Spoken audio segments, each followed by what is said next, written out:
లోకాలను రక్షించే ఆ మహావిష్ణువు, అలసటనే తెలియని ఆ పరమాత్మ ఒక రాక్షసుడితో ఏకంగా 1000 సంవత్సరాలు యుద్ధం చేశాడు.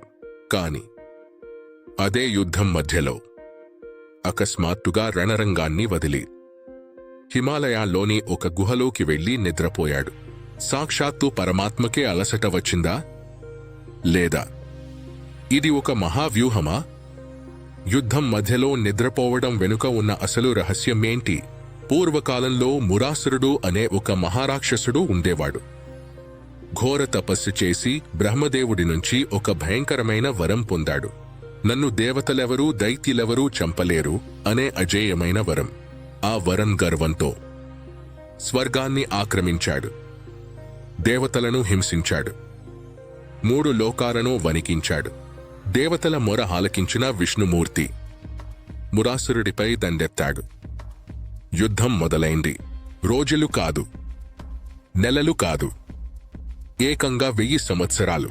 అప్పుడే విష్ణుమూర్తికి అర్థమైంది, ఇతడిని ఆయుధంతో కాదు, అహంకారాన్ని కూల్చి మాత్రమే ఓడించాలి. యుద్ధాన్ని విడిచి హిమాలయాల్లోని పవిత్రమైన బదరికాశ్రమానికి వెళ్లారు. అక్కడే ఉంది యోగశక్తితో నిండిన సింహవతి గుహ. ఇది సాధారణ గుహ కాదు, ఇది పరమాత్మ తన యోగమాయను దాచి ఉంచిన ప్రదేశం. విష్ణుమూర్తి నిద్రపోతున్నట్టు నటించారు. ఇది నిద్ర కాదు, ఇది ఒక దివ్య నాటకం. ఇది చూసిన మురాసురుడు గర్వంతో ఊగిపోయాడు. ఇదే సమయం అని కత్తి ఎత్తాడు. నిద్రిస్తున్న విష్ణువును చంపితే 3 లోకాలకు నేనే రాజును అనుకున్నాడు. అదే క్షణంలో విష్ణుమూర్తి శరీరం నుంచే ఒక దివ్యమైన స్త్రీ శక్తి ఉద్భవించింది. ఆమె తేజస్సుకి ఆకాశం కంపించింది, భూమి వణికింది. ఆ శక్తియే ఏకాదశి దేవి. ఒక్క హుంకారంతోనే మురాసురుడు భస్మమయ్యాడు.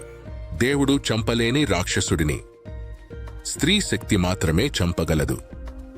అందుకే విష్ణువు తన అంతరాత్మ నుంచే ఆ శక్తిని జన్మింపజేశారు.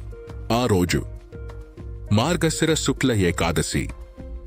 ఈ రోజున ఉపవాసం చేసి భక్తితో స్మరిస్తే వైకుంఠ ద్వారం తెరుచుకుంటుంది. సింహవతి గుహ. ఇది కేవలం రాక్షస సంహారం జరిగిన స్థలం కాదు, ఇది ఏకాదశి దేవి జన్మించిన పుణ్యస్థలం.